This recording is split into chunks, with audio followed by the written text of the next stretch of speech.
report, it's on page 25 of the agenda. I will turn it to you. What's your presentation? Thank you, Mayor Weaver. I brought with me our president, Mr. Tudor, who I'm sure you all know. I will just be reading our letters as they're listed in your agenda. Before we started tonight, we wanted to make a point of thanking council for the efforts that they put in to deal with this issue and the issues of our membership. And we wanted to commend Councilors McGuire and Bonsteel and Clerk Ms. McKenzie for all the efforts in the mail and information going back and forth on this issue.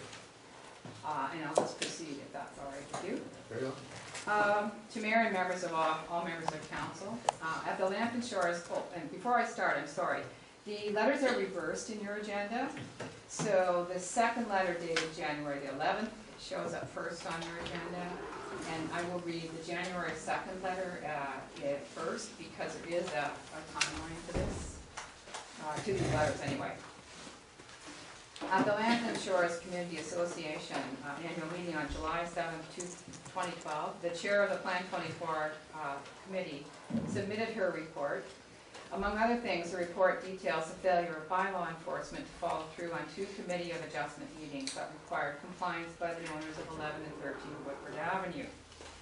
A recap of activities to date includes November the 10th, 2011, neighbors received the Committee of Adjustment notice of the hearing to be held.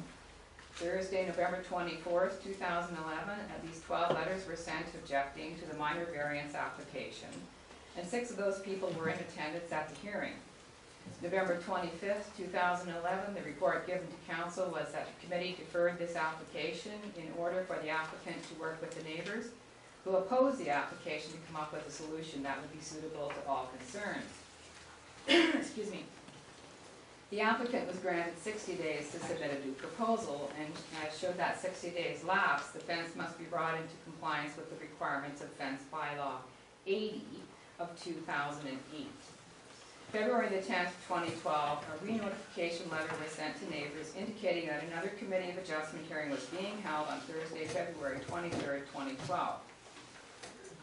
February 29th, 2012, the report submitted to council by the committee stated, the committee refused this application as in the opinion of the committee, the variances were not minor in nature, the intent of the fence bylaw was not maintained, and the variances were not desirable for the appropriate development or use of the land. Neighbors were all sent a copy of the decision of the Committee of Adjustment, restating that an application requesting a variance from the provisions of the fence bylaw to permit a maximum fence height of 3.66 meters in the interior side and rear yards, whereas the maximum height permitted is 2 meters, and B, a maximum fence height of 2.74 meters in the front yard, whereas the maximum height permitted is 0.91 meters, was refused. The reasons were stated, and the information regarding appealing the decision to the Ontario Municipal Board was given with the last date for an appeal being March 14th, 2012. There was no appeal made to the OMB.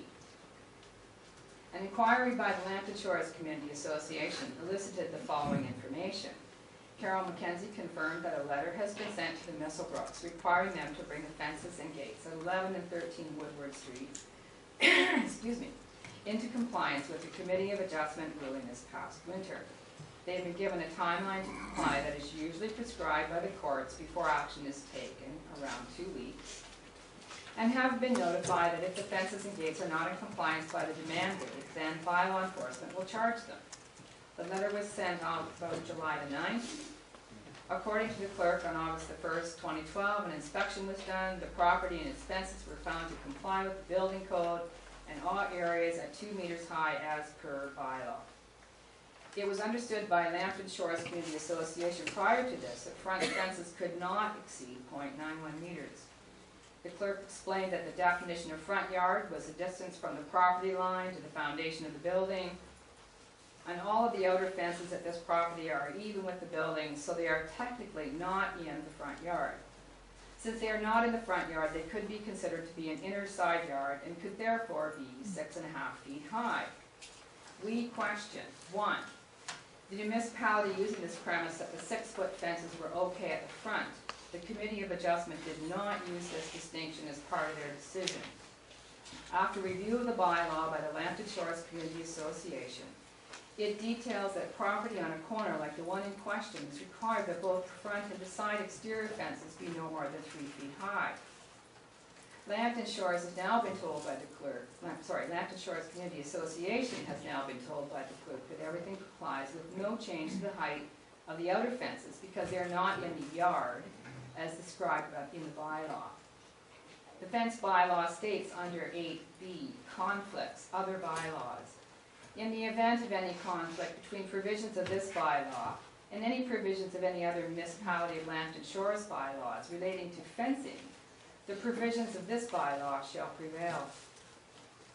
It appears that the municipality is allowing non-compliance in spite of the existing bylaw and despite all the people who have objected. It is the opinion of Lambton Shores Community Association that at times the discretion given to bylaw officers have been excessively and inappropriately applied. Lambton Shores Community Association is highly concerned that the Committee of Adjustment decision has been so completely undermined. Before reviewing our other concerns, the Lambton Shores Community Association would also like to commend Council for initiating and supporting the efforts of the Short-Term Rental Accommodation Committee. Other outstanding issues: illegal parking. The Short-Term Rental Accommodations Committee surveyed a couple of properties in Plan 24 in the fall of 2011 to establish municipal property lines, and then informed owners that there would be no parking on municipal property in those instances. In the spring, instead of vehicles parked illegally in front of 11 and 13 Woodward Avenue and on Center Street, a fire route with no parking allowed on either side. One car was parked on Center and one on Woodward.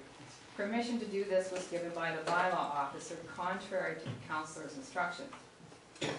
This situation proved to be confusing to visitors, as in one disturbing incident, a car which parked beside the allowed car on Center was ticketed and then towed away by the bylaw officer while leaving the illegally parked car there without a ticket.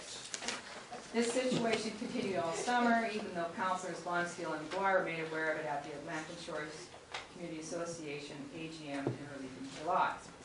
It should be noted that the gates and fences at the front sides of those properties have made the parking problem worse.